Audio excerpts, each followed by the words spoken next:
उसको क्या मालूम कि ये जो आरएसएस की किताबें हैं और आरएसएस किताबों में जो है 22 प्रतिज्ञा नहीं डालनी है, लेकिन उसने जो है वो 22 प्रतिज्ञा वहाँ पे लिख दी पीछे जो है। तो उसके बाद आरएसएस को वो लाखों की संख्या में छपी हुई किताबों को जलाना पड़ा। धर्म परिवर्तन करता है, मान लो कोई आदमी ईसाई से हिंदू बनता है, तो वो जो हिंदू लोग हैं अब उससे क्या कहेंगे? क्या ये कहेंगे यार तू ईसाई धर्म को भी मानता रही हो और हिंदू धर्म भी मानता रही हो, यानी कि तू जो है ईसा मसीह पूजा करता रही हो और इसकी मानता रही हो। अब जो मुसलमान है उसको जो हिंदू बना रहे हैं, क्या उससे ये कहेंगे तू अल्लाह को भी मानता रही हो, तू नमाज पढ़ता रही हो और तू हिंदू बन रही हो? क्या ऐसा पॉसिबल है क्या? और बाबा साहेब इस बात को अच्छी तरह जानते थे कि अगर मैंने इस समाज को सही दिशा निर्देश नहीं दिया तो ये समाज जो है, क्योंकि अंधविश्वास में है, अज्ञानी है, अशिक्षित है, तो इनके हर एक घर में जो है इनके मंदिर है और उस मंदिर में जो है देवी देवता हैं, राम की और कृष्ण की मूर्तियाँ रखी हुई हैं। उन्हीं मंदिरों में जो है सिर्फ इतना होगा धर्म परिवर्तन के बाद कि बुद्ध की मूर्ति और वहाँ ले जाकर रख देंगे। मैंने कहा था कि केजरीवाल का बाबा साहब डॉक्टर भीमराव अंबेडकर और भगत सिंह दोनों की विचारधारा से कुछ सरोकार नहीं है, कोई लेना देना नहीं है। सिर्फ उस समाज से आने वाले लोगों के वोट से इनको लेना है। अपने धर्म को लेकर, अपने धर्म ग्रंथों को लेकर, उन पर जो भी टिप्पणी होती है उसको लेकर कहीं पर भी कोई एफआईआर दर्ज कराई है, कोई भी कानूनी कार्रवाई की है तो उन्हें मुंह की खानी पड़ी है। और इसी वजह से जो है परम पूज्य बाबा साहब डॉक्टर भीमराव अंबेडकर ने जो 25 दिसंबर 1927 को मनुस्मृति दहन किया था, उसके खिलाफ कभी किसी हिंदू की ये हिम्मत नहीं पड़ी थी कि उनके खिलाफ कहीं किसी कोर्ट कचहरी में कोई मुकदमा फाइल कर। तो ये तो नमस्कार, आप देख रहे हैं एनबी न्यूज 24x7 नीलम बोध के साथ। साथियों, 5 अक्टूबर को दिल्ली में एक ऐसा भव्य कार्यक्रम हुआ जिसने बहुजन समाज के लिए एक बहुत बड़ी प्रेरणा का काम किया। लेकिन कहीं ना कहीं अगर मैं बात करूं केंद्र सरकार में स्थापित हिंदूवादी मानसिकता की पार्टी भारतीय जनता पार्टी और उसके जितने भी सामाजिक संगठन है, चाहे वो हिंदू विश्व परिषद हो, बजरंग दल हो, आरएसएस हो, साथियों उसके खेमे में एक बुरी तरह से खलबली मच गई। और खलबली इतनी बुरी तरह से मची कि उन्होंने दिल्ली में इस कार्यक्रम के खिलाफ एक एफआईआर भी कर डाली। और इतना ही नहीं, जिस तरह से गुजरात में अभी चुनाव चल रहे हैं, गुजरात में भी मेन मुद्दा बनाकर रख दिया है कि किस तरह से केजरीवाल के जो मंत्री है राजेंद्र पाल गौतम जी, वो साफ साफ ईश्वर का विरोध करते नजर आए। और जिस तरह से अंबेडकर भवन में हजारों लोगों को बौद्ध धर्म की दीक्षा दी गई और दीक्षा के साथ साथ में साथियों बाबा साहब के द्वारा दी गई वो 22 प्रतिज्ञाएं, जी हाँ वो 22 प्रतिज्ञाएं, जिन प्रतिज्ञाओं के कारण कहीं ना कहीं हिंदू समाज आज बुरी तरह से बौखला गया। ब्रह्मा विष्णु और महेश को कभी ईश्वर नहीं मानूंगा और ना ही उनकी पूजा करूंगा। मैं राम और कृष्ण को ईश्वर नहीं मानूंगा और ना ही उनकी कभी पूजा करूंगा। मैं गौरी गणपति आदि हिंदू धर्म के किसी भी देवी देवताओं को नहीं मानूंगा और ना ही उनकी पूजा करूंगा। ईश्वर ने अवतार लिया, इस पर मेरा विश्वास नहीं है। सर, एक समय था जब उत्तर प्रदेश में बहन कुमारी मायावती की सरकार आई और उन्होंने पूरे उत्तर प्रदेश में जो बहुजन महान पुरुष थे उनका पूरा इतिहास रच दिया। चाहे मैं दलित प्रेरणा केंद्र की बात करूं या अंबेडकर स्मारक की बात करूं, अगर आज हम उत्तर प्रदेश के किसी भी कोने में घुस जाए तो हमें हर जगह पर बहुजन महान पुरुषों का इतिहास अपने आप बोलता नजर आता है। तो सर, जानना चाहूंगी अभी इसी कड़ी में जिस तरह से राजेंद्र पाल गौतम जी ने धम्म दीक्षा का कार्यक्रम किया है और जिस तरह से सुबह से मेन मीडिया पे चल रहा है, एक आरोप प्रत्यारोप की राजनीति चल रही है और कहीं ना कहीं मेन मीडिया में ये भी साफ साफ हमें सुनने को मिल रहा है कि जो केजरीवाल जी दिल्ली के मुख्यमंत्री, वो अपने मंत्री राजेंद्र पाल गौतम जी से नाराज है। तो सर, पहले तो जानना चाहूंगी जिन लोगों ने घर वापसी की है, क्या घर वापसी करना आज लोगों के लिए इतना बड़ा गुनाह हो गया है कि दिल्ली के जो मंत्री है, जो कार्यक्रम का आयोजक करता थे, उन पर एफआईआर हुई? देखिए नीलम, सबसे पहली बात तो मैं जो इस देश की मेन मीडिया कही जाती है उसको बहुत बहुत धन्यवाद अपनी ओर से प्रेषित करना चाहता हूं कि आज तक हम लोग जो हैं बहुत आलोचना करते थे इस मेन मीडिया की, जो है ताकथित मेन मीडिया की, लेकिन उसने आज तक जो काम किए हैं बहुजन समाज के खिलाफ, आज जो उन्होंने काम किया है, ये जो 22 प्रतिज्ञाओं को अपने चैनलों के माध्यम से दिखाने का जो काम किया है, क्योंकि उनकी जो रेंज है काफ़ी वाइड है और इस देश के हर व्यक्ति के कानों में आज वो स्वर गूंज रहे होंगे कि मैं ब्रह्मा विष्णु महेश को ईश्वर मानने से इनकार करता हूं और मैं उनकी पूजा कभी नहीं करूंगा, मैं राम कृष्ण की पूजा कभी नहीं करूंगा। ये शब्द जो है आज लगभग जो है हर व्यक्ति के कानों में गूंज रहे होंगे। इसके अलावा जो आपने प्रश्न किया है कि क्या घर वापसी, ये घर वापसी है या धर्म परिवर्तन है, क्या है, तो ये बहुत ही एक मैं कहूँ कि संवैधानिक मुद्दा भी है। संविधान में जो है 2 शब्द इस्तेमाल होते हैं, एक धर्मनिरपेक्षता जी। और दूसरा सांप्रदायिकता, और इन दोनों शब्दों को परिभाषित करना बहुत ज़रूरी है। अगर घर वापसी की बात करूं तो इस देश की भूमि से मिला एक एक पत्थर ये चीख चीख के चिल्ला चिल्ला के कहता है, और जहाँ भी खुदाई करते हैं वहाँ से जो सामग्री मिलती है वह चीख चीख के कहती है कि यह भूमि बुद्ध भूमि थी। लेकिन इस देश के लोगों को यह समझ में नहीं आ रहा था। जी। अब कम से कम मीडिया के माध्यम से एक बात तो हलचल का विषय बनी है कि क्या वास्तव में डॉक्टर भीमराव अंबेडकर ने लाखों अनुयायियों को ये 22 प्रतिज्ञाएं अपने धर्म परिवर्तन के दौरान दिलाई थी कि नागपुर की दीक्षा भूमि से, ये एक विषय बन गया है। और रहा सवाल जो FIR हुई है उसका, तो मैं ये समझता हूँ कि जो FIR है ये भी बहुजन समाज के लिए बहुत शुभ संकेत है। शुभ संकेत इसलिए है कि आज तक इन किन्हीं आधारों पर इस समाज के खिलाफ कोई भी कानूनी कार्रवाई हुई है वहाँ पर हिंदुओं ने बड़ी मुंह की खानी पड़ी है उनको जो है। उदाहरण के लिए पेरियार रामास्वामी जी की जो पुस्तक थी रामायण की सच्ची चाबी, और उसको जो कि पेरियार लरई सिंह यादव जी ने हिंदी रूपांतरण किया, उसका ट्रांसलेट किया उसको, तो उसके ऊपर जो केस लगा था पहले इलाहाबाद हाई कोर्ट में चला, उसके बाद सुप्रीम कोर्ट में गया ये केस जो है, तो सुप्रीम कोर्ट से भी पेरियार लरई सिंह यादव जी जीत कर आए। तो जब जब जो है हिंदुओं ने अपने धर्म को लेकर, अपने धर्म ग्रंथों को लेकर, उन पर जो भी टिप्पणी होती है उसको लेकर कहीं पर भी कोई FIR दर्ज कराई है, कोई भी कानूनी कार्रवाई की है, तो उन्हें मुंह की खानी पड़ी है। और इसी वजह से जो है परम पूज्य बाबा साहब डॉक्टर भीमराव अंबेडकर ने जो 25 दिसंबर 1927 को मनुस्मृति दहन किया था, उसके खिलाफ कभी किसी हिंदू की ये हिम्मत नहीं पड़ी थी कि उनके खिलाफ कहीं किसी कोर्ट कचहरी में कोई मुकदमा फाइल कर सके। तो ये तो बहुत ही शुभ संकेत है इस समाज के लिए, और मैं मानता हूँ कि ये FIR जो हुई है, पहले भी रतनलाल जी के ऊपर FIR हुई है और भी ऐसी FIR हुई हैं, तो कोई इफेक्ट नहीं है इनका, और अंततः जो है जीत जो है बहुजन समाज की होनी है, और यह देश जो है पुनः बौद्धमय होकर रहेगा। हाँ सर, ये भी जानना चाहूँगी, जिस तरह से अक्सर हम देखते हैं कि भारतीय जनता पार्टी की तरफ से हम चाहे अगर जब मुस्लिमों पे कोई भी अत्याचार शोषण होता है तो भारतीय जनता पार्टी मुस्लिम प्रवक्ता को आगे कर देती है, या दलितों पर कोई अत्याचार होता है तो जो दलित प्रवक्ता होते हैं या नेता होते हैं, सांसद होते हैं, उनको आगे करते हैं। तो इस प्रकरण में भी सर ऐसा ही कुछ निकल कर आया। हमने देखा कि जो महाराष्ट्र से रामदास अठावले जी हैं, उन्होंने एक स्टेटमेंट कही है। उन्होंने कहा है कि बाबा साहब ने जो बौद्ध धर्म था वो ग्रहण नहीं किया था, बल्कि उनसे जबरदस्ती कराया गया था। तो सर इस बात में कितनी सत्यता है?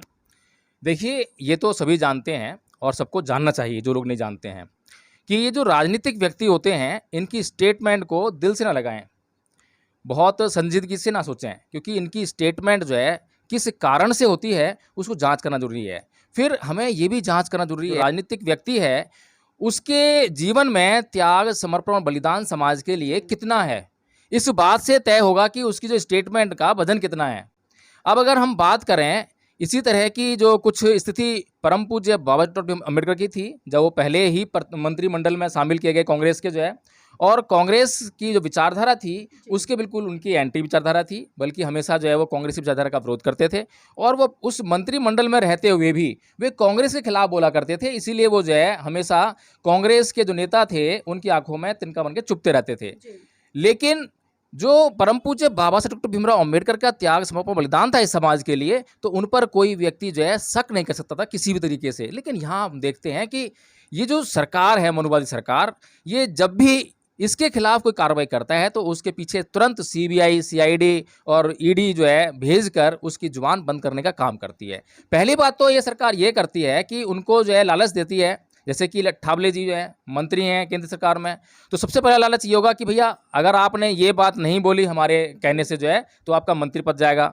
अब अगर वो अपनी सामाजिकता दिखाएं, अपना मिशन मूवमेंट की भावना को दिखाएं, अपना जो कमिटमेंट है समाज के प्रति उसको दिखाने का प्रयास करें, तो फिर उनके पर एक और तलवार लटकी है कि उन जो भी राजनीतिक व्यक्ति हैं हर किसी के जो काले कारनामे हैं, अब उन काले कारनामों के चिट्ठे सारे इन लोगों के पास होते हैं। तो फिर उसके बाद जो है ED, CID और CBI इसका डर जो दिखाकर जो है वो उनको बोलने पर मजबूर कर देते हैं। इसी तरह की हमने जो है एक बात और जो है दलाई लामा जी के मुंह से भी सुनी कि जो बुद्ध हैं वो विष्णु के अवतार हैं। अब दलाई लामा की स्थिति क्या है इस देश में? वो एक शरणार्थी हैं, वो जो है इन लोगों के दया पर यहाँ पर जीने के लिए मजबूर हैं। अब वो कैसे इनका जो है इनकी बातों से इनकार कर दें? इसी तरह से मुस्लिम समाज से भी जो है ये जो मनुवादी सरकार है, BJP है जो पार्टी जो है, इसने कुछ 2-4 मुस्लिम भी इकट्ठे कर रखे हैं। निपुण शर्मा के उसमें भी देखा था। हाँ, जिनका जो है कोई ज़मीर नहीं है, जिनका कोई धर्म नहीं है, जिनका धर्म सिर्फ यही है कि उन्हें जो पद प्रतिष्ठा मिली हुई है सिर्फ वही उनका धर्म है, वही उनका ज़मीर है। तो क्या लगता है सर, इस तरह से जो राजेंद्र पाल गौतम जी है उनकी कुर्सी जा सकती है? देखिए नीलम जी, अगर हम राजनीतिक समीकरणों की बात करें तो आज निसंदेह जो है केजरीवाल जी का प्रभाव है, और इसीलिए जो है जो मान्यवर साहब काशीराम जी हैं, उन्होंने चमचा युग पुस्तक लिखी और उसमें साफ साफ बताया कि पूना पैक्ट का क्या प्रभाव है, कि हमारे ही समाज से लोग निकाले जाएंगे और हमारे समाज का जो हित है उस हित की बात करने वाले जो लोग हैं उन्हें ढूंढा जाएगा कि कौन लोग जो हैं इस समाज में प्रचलित हैं, कौन लोग जो हैं इस समाज का नायक बने हुए हैं, जो इस समाज के हित की बात करते हैं। फिर उनको लालच दिया जाएगा, पद का लालच दिया जाएगा या कोई भी लालच दिया जाएगा, और उन्हें जो है अपने आधार पर अपने खेमे में शामिल कर लिया जाएगा। केजरीवाल जी जो है आज गुजरात का चुनाव देख रहे हैं। हालांकि उन्होंने जो है पंजाब में और दिल्ली में दोनों जगह पे ये घोषणा की थी कि दोनों जगह पे जो है हर ऑफिस में उनके भगत सिंह और बाबा साहेब की तस्वीर लगेगी। लेकिन आज उनके सामने बाबा साहेब और भगत सिंह नहीं है, आज उनके सामने बाबा साहेब और भगत सिंह की विचारधारा नहीं है। और मैं पहले कई बार कह चुका हूं, मंच के माध्यम से कह चुका हूं, बहुजन मीडिया ने भी इंटरव्यू लिया था, तब भी मैंने कहा था कि केजरीवाल का बाबा साहेब डॉक्टर भीमराव अंबेडकर और भगत सिंह दोनों की विचारधारा से कोई सरोकार नहीं है, कोई लेना देना नहीं है। सिर्फ उस समाज से आने वाले लोगों के वोट से उनको लेना है, उनका वोट लेकर जो सत्ता में आना है, सरकार बनानी है और उस पे लोगों पर जो शासन करना है, उनका शोषण करना है, ये उनका उद्देश्य है। तो जिस तरह से वहां पर लोगों ने 22 प्रतिज्ञाएं ली, तो मैं जानना चाहूंगी कि 22 प्रतिज्ञाएं जो परम पूज्य बाबा साहब ने इस देश के लोगों के लिए दी थी, क्या ये गलत है जो बीजेपी या आरएसएस को इतनी खलबली मची? देखिए नीलम जी, सबसे पहले बात तो ये है, सोचने वाली बात है, जब कोई व्यक्ति धर्म परिवर्तन करता है तो उसका मतलब होता है कि वो व्यक्ति जिस धर्म में है उसको छोड़ रहा है, अब नया धर्म अपना रहा है। तो क्या कोई ऐसा व्यक्ति है कि जिसने जो कपड़े पहन रखे हैं वो कपड़े गंदे हो गए हों, अब उन कपड़ों को भी पहने रखे और फिर उस पर दूसरे नए कपड़े भी पहन ले, धुले हुए कपड़े पहन ले? क्या ऐसा पॉसिबल है क्या? जो बाबा साहब डॉक्टर भीमराव अंबेडकर ने जो 22 प्रतिज्ञाएं दी हैं, उनका महत्व क्या है? उनका महत्व यही है कि भाई अगर तुम धर्म परिवर्तन कर रहे हो, अगर तुम धर्म परिवर्तन कर रहे हो तो अब तुम्हारा पिछला जो धर्म था या पिछला जो संप्रदाय था उससे तुम्हारा कोई नाता नहीं है।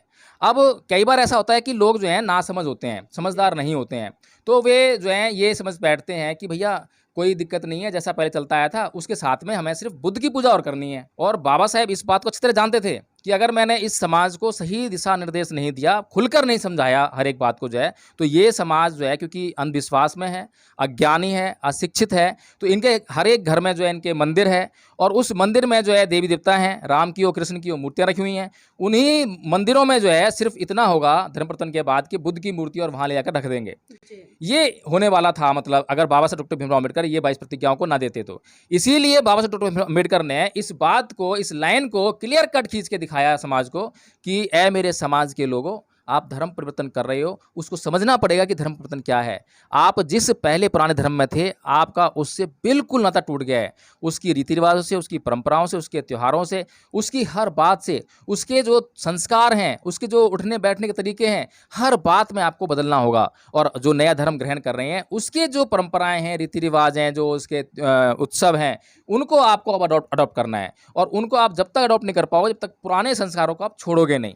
अगर इस दुनिया में कोई भी आदमी धर्म परिवर्तन करता है, मान लो कोई आदमी ईसाई से हिंदू बनता है, तो वो जो हिंदू लोग हैं, जिसको ईसाई बन गया था पहले, अब उसको हिंदू बना रहे हैं, अब उससे क्या कहेंगे? क्या ये कहेंगे यार तू ईसाई धर्म को भी मानता रही हो और हिंदू धर्म भी मानता रही हो, यानी कि तू जो है ईसा मसीह पूजा करता रही हो और इसकी मानता रही हो। अब जो मुसलमान है उसको जो हिंदू बना रहे हैं, क्या उससे ये कहेंगे तू अल्लाह को भी मानता रही हो, तू नमाज पढ़ता रही हो और तू हिंदू बन रही हो? क्या ऐसा पॉसिबल है? क्या ऐसा बिल्कुल भी पॉसिबल नहीं है। धर्म परिवर्तन का सीधा सीधा मतलब ये है कि अपने लोगों को जो धर्म परिवर्तन कर रहा है उसको साफ साफ समझा देना कि भाई आपने क्या करना है अब और क्या नहीं करना है। तो ये 22 प्रतिज्ञाओं में कोई बुराई नहीं है, ऐसा कुछ भी नहीं है कि मतलब जो है वो, बल्कि ये साइंटिफिक चीज़ें हैं। अब ये अगर केस जो है कोर्ट में जाता है तो कोर्ट में इन लोगों को साबित करना पड़ेगा कि जो साइंटिफिक टेम्परामेंट की जो बात संविधान में की गई है वो बाबा साहेब डॉक्टर भीमराव अंबेडकर की प्रतिज्ञाओं में है या फिर उसके विरुद्ध बातों में है। यानी कि मैं राम कृष्ण को ईश्वर नहीं मानूंगा, इस बात में साइंटिफिक टेम्पर है, या मैं राम कृष्ण को ईश्वर मानूंगा, इस बात में साइंटिफिक टेम्पर है। इस बात को भी, मतलब बहुत सारी बातें जो हैं अब साबित होने वाली हैं अगर ये केस जो है कोर्ट तक जाता है। और मुझे नहीं लगता कि ये जो है केस जो है कोर्ट तक जा पाएगा, इसको पहले ही विड्रॉ कर लिया जाएगा, मुझे ऐसा लगता है। जो है आपके माध्यम से जो है राजेंद्र पाल गौतम जी को अपना धन्यवाद प्रेषित करना चाहता हूं कि चाहे उन्होंने जो है, जो केजरीवाल जी ने जो अभियान छेड़ा था बाबा साहेब की तस्वीरें, भगत सिंह तस्वीर लगाने का और बाबा साहेब का हर मंच से नाम लेते थे, तो केजरीवाल जी शायद ये नहीं जानते रहे होंगे कि 22 प्रतिज्ञाएं बाबा साहेब ने दी थी। और कुछ ऐसी ही गलती जो एक बार आरएसएस ने कर दी थी कि आरएसएस ने बाबा साहेब के जीवन चरित्र पे जो है किताबें छपवाई थी, लाखों किताब छपवाई थी। लाखों किताबों में लास्ट में अब जो प्रकाशक था जो, उसको क्या मालूम कि ये जो आरएसएस की किताबें हैं और आरएसएस किताबों में जो है 22 प्रतिज्ञा नहीं डालनी है, लेकिन उसने जो है वो 22 प्रतिज्ञाएं वहाँ पे लिख दी पीछे जो है।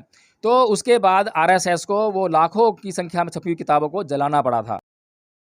वो बांट नहीं सकती ऐसे साहित्य को, कैसे बांट देगी? लेकिन आज वही आरएसएस जो है आज चिल्लाएगी खड़े होकर जो है कि अरविंद केजरीवाल का जो मंत्री है वो धर्म विरोधी है, वो हिंदू विरोधी। तो इस बात के लिए मैं धन्यवाद प्रेषित करना चाहता हूँ राजपाल गौतम जी को कि उन्होंने जो है समाज के लिए एक मील का पत्थर साबित होने वाला कदम उठाया है। और निसंदेह ये जो कदम है ये वास्तव में इस देश के लोगों के लिए मील का पत्थर साबित होगा। जी, बहुत बहुत धन्यवाद सर आज की इस चर्चा में जुड़ने के लिए। साथियों बिल्कुल स्पष्ट कर दिया यहाँ पर, क्योंकि बाबा साहब की एक एक बात हमें बड़ी बारीकी से पढ़नी चाहिए और उसको अपने जीवन में अनुसात करना चाहिए, क्योंकि बाबा साहब भी अच्छी तरह से जानते थे कि वो क्या करें, किस दिशा में करें और समाज किस दिशा में जा सकता है इन बातों को लेकर। और इसीलिए परम पूज्य बाबा साहब ने साथियों जिस तरह से अभी बताया कि 14 अक्टूबर सन 1956 में परम पूज्य बाबा साहब ने नागपुर की उस धरती पर, जहाँ पर की आरएसएस का राष्ट्रीय कार्यालय है, जहाँ पर की आरएसएस हर वर्ष बड़ी धूमधाम से अपना स्थापना दिवस मनाता है, माननीय मोहन भागवत जी उन्होंने तो बिल्कुल स्पष्ट कर दिया कि देश के बच्चों को स्कूलों में इंग्लिश पढ़ने की जरूरत नहीं है, तो लोग सरकारी नौकरी के पीछे ना भागे। तो ये स्टेटमेंट आखिर किस दिशा में जा रही है, किस लिए जा रही है, तो बाबा साहब अच्छी तरह से जानते थे कि इन लोगों की मानसिकता क्या है।